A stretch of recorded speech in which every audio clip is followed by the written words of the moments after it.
Üks meie kui imetajate eksiarusaamu on, et mida suurem aju, seda parem. Tegelikult pole aju suurusel keerukate mõtteprotsesside juures määrav tähtsus. Elektroonika on hea näide.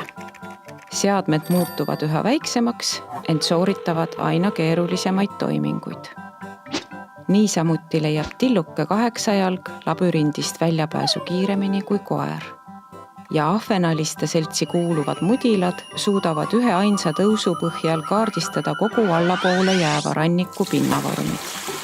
Mõõna ajal teevad nad oma asukoha selgitamiseks peadpööritavaid arvestusi ning hüppavad 97% täpsusega ühest sopist teise. Üks levinumaid kalu puudutavaid müüte on, et neil on lühike mälu. See ei pea paika.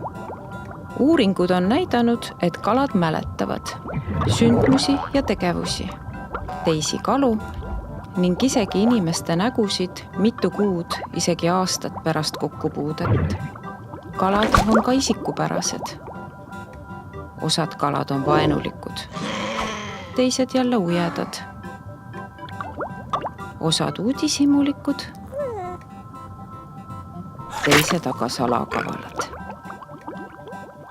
Leidub mitmeid teisigi näiteid kalade sotsiaalsetest kohastumustest. Kui aga jätkan, ei lõppe see video kunagi.